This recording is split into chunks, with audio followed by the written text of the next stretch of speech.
everybody, and welcome to Wisdom Chats. I am Susie Verdi. I'm very excited with our guest tonight. Her name is Amanda Johnson. She is the author of the book, Becoming Enough, a heroine's journey to the already perfect self. Amanda is an amazing woman, author, teacher, guide, radio presenter, and I'm honored to have her tonight on the show. So, without much ado, welcome Amanda to Wisdom Chats. Thank you so much, Susie. It's such an honor to be here. Thank you. Absolutely. Yeah. So, I was in love with Amanda's work when I came across her website. And mainly because she is talking about a very serious problem in the world these days, which is people thinking they're not enough. I guess that we live in the culture that somehow we were told that we're not just good enough, beautiful enough, thin enough, smart enough. And there's a lot of fear that is created around that. And Amanda talks about this thing beautifully in her book and in her site. And I would love to explore your insights about not being enough tonight, Amanda. I have plenty to share. Oh my goodness. Oh my goodness. I would like to start with a quote from her book. And it goes like this. True freedom is found when you lay down your shield and live from a place of your true perfection. You are free to be exactly who you are, trusting that what you do is complete, which is always enough. Wow. Can you comment on that? Happily. Absolutely. Thank you, Susie. Yes, I believe we limit ourselves and we feel stuck or not free, trapped most of our lives when we live under this belief that our perfection or our wholeness or our enoughness is found outside of ourselves. It's found in our actions. It's found in how we look. It's found in what we do. It's found in how much money we make. It's found in the grades we get or the job we get. And what I started to explore and unravel in the book, Becoming Enough, and previously leading up to that over the course of my life, and then in the past few years where I really looked at that and these topics specifically, is that it is not until that is all, first of all, a shield of sorts. It's a protective device when we think that the perfection and all the enoughness and wholeness is out there and we need to find it. It's because, as you said, we are afraid. And so we have this shield that we've been holding and carrying around our entire lives. With that's the belief that I'm not enough. I'm not already whole and complete, which is perfect in and of itself. And so I carry around this shield because I'm really afraid I'm not, although we'll discover later it's maybe because we're afraid we are. But at first we think we're not, so we're afraid. So we carry the shield and say, no, I'm not enough. I need to do this, and this. But actually, while we're holding that shield up, we're blocking ourselves from actually experiencing our true perfection, from experiencing the love that we are, the peace that we are, the joy that we are. And it's only by lowering those beliefs, releasing those beliefs, that then we recognize, we reveal the perfection that already is there. And that's really what the book takes us on that journey, is to say, well, how do we do that? And what does that look like? But that's what I learned was we carry around the shield as if to protect ourselves, but really that just keeps us from recognizing what we have within already. Yeah, I think the whole idea of a shield in and out of itself is pretty scary, isn't it? Because a shield could be built to protect, but really what it does over and over it separates. Yes. It kind of says, this is who I am up to here, and this is the world, and it's pretty scary out there. And so I'd rather stay where I am because, maybe I won't get hurt. I won't perhaps grow, but then at least I won't be hurt. And so I guess that space of fear is so unproductive on many levels. And a lot of people, I believe, don't dare to live life in its fullest version because they're more attracted to feeling safe than actually to feeling alive. Would you agree with me? Absolutely. It's we lean into our what we might call our comfort zone. And yet I remember a dear friend of mine rephrasing that for me once and saying it's not even our comfort zone so much, because a lot of times people aren't even comfortable when we aren't living who we truly are. And from that space, life isn't usually comfortable. Life is actually, pretty hard and sometimes painful, and we experience suffering. So he rephrased it and called it our familiarity zone. And I think that is true. So we do often live in this place of familiarity, which is the safe zone, right? It's that place where I don't feel like I won't get hurt if I stay here. And I absolutely agree that we keep ourselves from fully living who we truly are out of fear. And I think, as I mentioned and kind of gave a little bit of a nod to, as I uncovered the fears and I started to reveal what was underneath them, again, I thought the fear was that I'm not whole and complete and connected with all that is, which is perfect in that essence. And yet I found that I was actually afraid of being all those things. And I think that's why we keep ourselves sheltered, why we stay in our safe zone. We don't know what could happen if we could actually live into who we truly are. Yeah, exactly. Because the next question would be, oh my God, what would happen from that space of deep fulfillment? What if we could make all the choices, the best choices, the choices of our heart? How it is that what life would look like if we dared to really shoot to the stars and say, well, this is who I really am. And imagine a world in which fear didn't exist. Because to a certain extent, some people might be thinking now, well, there is a reason for fear to exist. And it's true. But it's also true that we go way beyond that mark. And we reside in that space of no possibility, and we give ourselves that excuse. And the problem is that we don't even believe it. That's right. That's right. Yeah, that's right. Exactly. It's interesting because when I was reading the synopsis of your book, and I have to confess, I digged into it because it was so interesting to me. I thought, I could hear a voice of a perfectionist in between the lines. And I was wondering what kind of backstory there is behind this perfectionist. And maybe if you could share some of your experiences and what kind of life information brought you to that space of perfectionism. What were you looking for at that space? So a life story and an example how it kind of fed the Amanda that believed in not being enough at one point. Absolutely. Yes, I love that. And I find that I'll preface by saying our stories are what we make of them. Yes. And so I love how you phrased all of that, because I heard you asking that question, right? It's the life story that I've created or perceived that gave me this, that had me then lead into this belief. So I am the youngest of 4 children. And as I start I actually share this in my book, I was what people called an oopsie baby.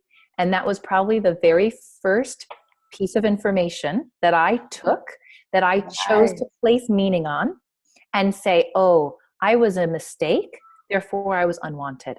Wow. That started the whole thing, which is fascinating, because Of course it's not true. Of course it's not true. My parents love me. And that's the very next thing I will say is, I wasn't abused. I wasn't mistreated. I came from a very loving family. Of course, like any kid, I got teased and picked on. And other than that, I had a very loving and a very supportive family. No major trauma, no major suffering or loss in my life. And I actually, funnily enough, I always say this because I actually think it so clearly depicts just how we can create these stories and these beliefs for ourselves. I got to a point when I was about 23 years old and I wanted to write a one-woman show. I used to be an actor. And so long before the book idea came into being, this was my way of wanting to write and share my story. And I remember saying that I don't have anything worth sharing because my story wasn't even enough. Like I didn't experience enough that I could share. And so I had everything in my life was feeding this belief. But to go back, that's a little bit of the information. I was the youngest of four with a loving family, grew up in middle America, middle class, nothing out of the ordinary. And in terms of then what I was looking for, I do believe that core wound developed at some early age, mostly because I remember that phrase. And so I must have heard it, maybe when I was 4, 5, 6, 7 years old from my siblings. They would make fun of me. Maybe they'd say, oh, you must be adopted, or, so I was taking this data, this information, and I was making it mean something. And so then I went out in search of, constantly searching to be loved. I wanted to be loved. I wanted to feel wanted. I wanted to feel loved. And so that was one of my core wounds that I was looking to heal. And then I found the way to do that happened to be in my family dynamic through being what I called perfect, because I have a mother who I love dearly, and I do not blame her or fault her for any of this. Simply, again, the information I received from her, as I recall, at a very young age. I'll use this story as my example. It's my favorite one to share because I think it shines a light on, again, how we turn sometimes very innocuous events into big deals, or meaningful stories, I should say. So I recall at some young age, let's say I was 6 or 7, and I was loading the dishwasher to help my mother in the kitchen. And I recall, whether or not this happened, this is how my memory remembers, that she then came over and rearranged everything to put it in a better way so that the dishes were more, efficiently lined up and it was done right, quote unquote, right? And so I, in that moment, and probably many other small moments like that, decided that I wasn't doing things right. Mm-hmm. And in order to receive my mother's love and adoration and to be wanted in this family, I needed to do things right, because obviously there was a right and a wrong, and I always needed to be doing it right. So from a very young age, from having this core wound that I felt being unloved or unwanted, then I found that, the way to fill that is to do everything right, is to make sure that I am perfect. And again, for me, then I made perfect mean I never did anything wrong. And if you were, then you would finally be loved, right? And then I would be loved. Then I would be loved. That would be your final prize, right? Yes, exactly. Yes. Yeah. Of course. Yeah. And it's so interesting that I also hear you saying that this was not necessarily the truth for what was happening. This was a story that you built based on your perception of what happened as being the fourth child, oops, baby, right? Just coming to this world without a lot of planning, hearing comments from brothers and siblings, and eventually coming to the golden conclusion of, maybe there is something really wrong about me, and if I fix it, then I'll be loved. Then I'll be loved. Then I'll be loved. Mm-hmm. So it started a journey of just looking for every way I could fix myself and improve myself and make myself better, because I otherwise was seeing there was a gap. And of course, then we put ourselves on that endless journey, in a sense, because we're looking for it out there. We're looking for it out there. And I love also when, to talk about the stories we tell each other, because most people really believe in the stories. You know, we create the stories and then we kind of seal it with golden letters and we say, well, this is the truth. Mm-hmm. And sometimes we suffer our whole life based on those, you know, letters that we somehow put together. And it seems like this immovable reality, and therefore we're really condemned to suffer for eternity, because we will never really be able to change it or even to have a loving experience in this lifetime. Mm-hmm. And you actually fundament your work a lot on the idea of suffering. And almost like having suffering as your main motivation to start growing and exploring other ways, right? This is quite a powerful statement. It's a Buddhist statement. Buddha used to say that life is suffering. Mm-hmm. And you actually really state that so beautifully in your book. Can you share a little bit about that, Amanda? Yeah, it's interesting that I somehow, again, along the path, probably because I had this somehow core belief at this point in my life that I was always doing it wrong. That was just the loop that I had in my head. And so because of that, I even believed that I wasn't suffering enough. Like nothing in my life was enough, including how much I was suffering. And so I would look at my life and I'd say, gosh, I'll share a brief story. I was married for a short period of time. And when we first met, I remember he shared with me how he'd lost his only brother in a tragic accident at a very young age. You know, his brother was maybe 19 years old. And I remember hearing the story and being so touched and so deeply moved. Later, I was journaling and I was writing and I was sharing how, who am I to feel sadness or grief or to experience pain and suffering? I haven't lost a brother. I haven't, lost a parent. So I was always looking at my experience as though I had not yet suffered enough. As I continued my studying and my journey, I started to see where those thoughts come from and stem from. I think there's some Judeo-Christian lineage there in terms of the need to suffer. I think some, depending on what churches you go to and have been to, I think some of that trickled into my subconscious that I needed to suffer in order to be saved, in a sense. And then I also think potentially some of the Buddhist philosophy was in there. And I did see it as, I remember the day when I thought, I don't want to experience life the way I'm experiencing it anymore. I'm over being judgmental of myself and critical of myself and hypersensitive and constantly worrying and, constantly feeling like there was more I could have done or I should have done less. And the inner just constant berating that I felt like I was getting.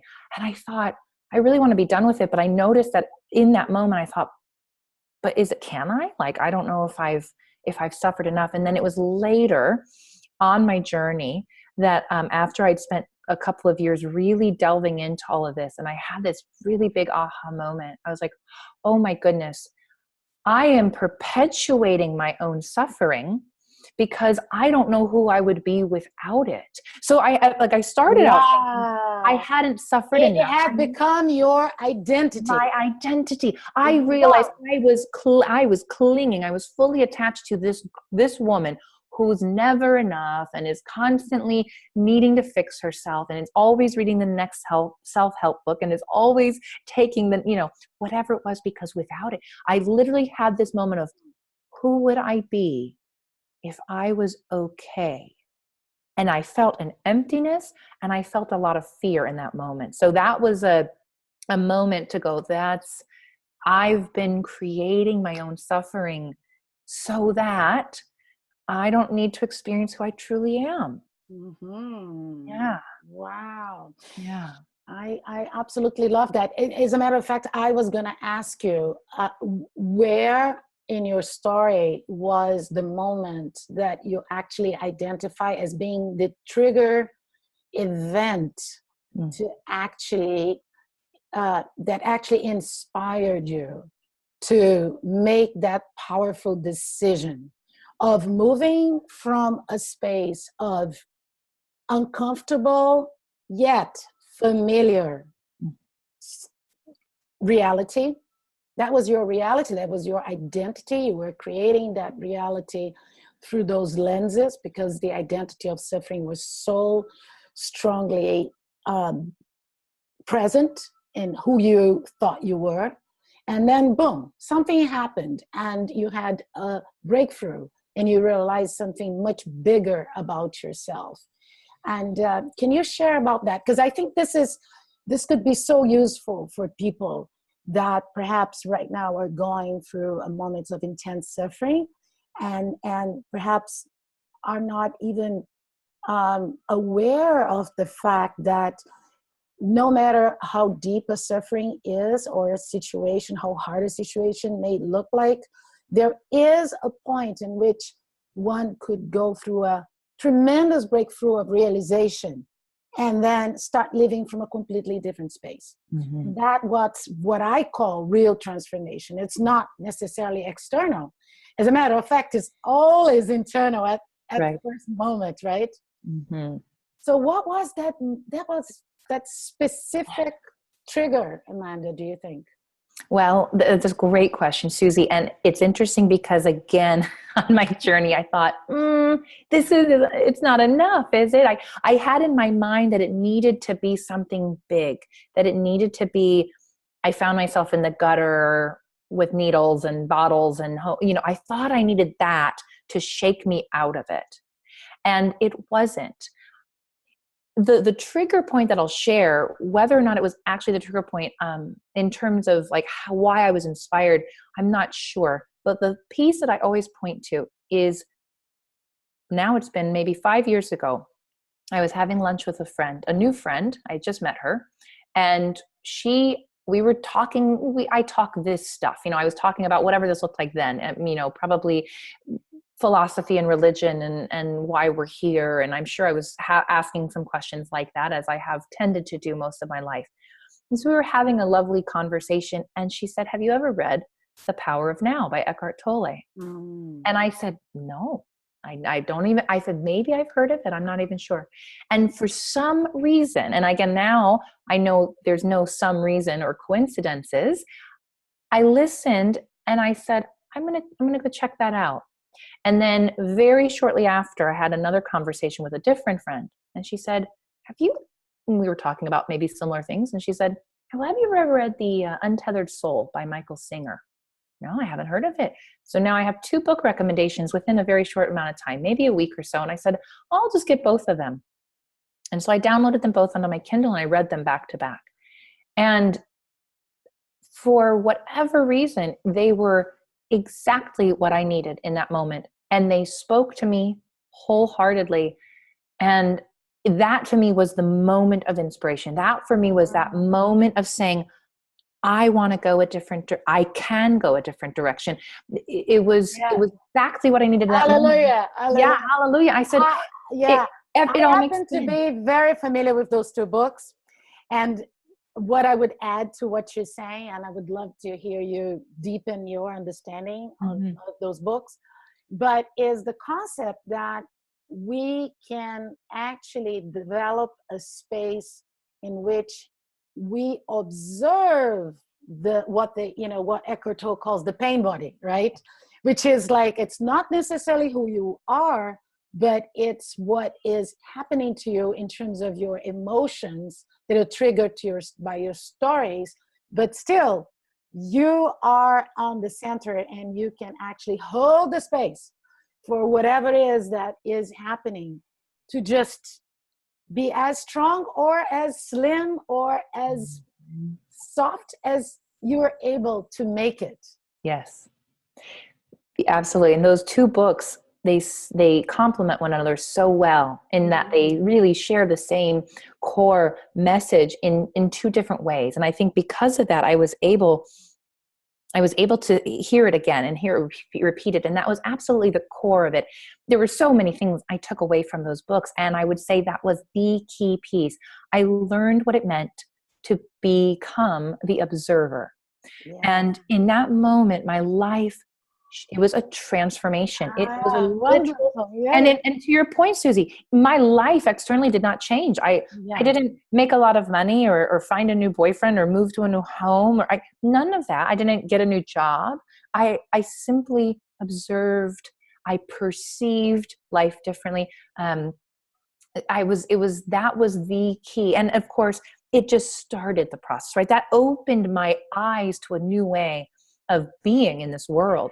And from there, it was practicing, and it was, learning more things and taking on new perspectives. And yet that was my trigger point. That was it. That allowed me to say, there is another way of doing this thing called life. Yes. Yes, I love it. I love it. Mm-hmm. Cling, cling. Yeah, tweet, tweet. There is a new way of doing this thing called life. Oh my God. This is absolutely amazing. This is absolutely amazing. So, I think this is a very important concept to all the listeners who are actually in search for a major change in their lives. And I think the reason why a lot of people are afraid of change, it's because they think that they might risk their marriage or their jobs or their families, and that feels pretty scary. But what Amanda is talking about, and I was mentioning about Eckhart Tolle's book, and Michael Singer's, is the ability of actually start this process of inner inquiry that actually is amazingly positive and good and feels good, because all of a sudden you feel like you have so much more control of your life.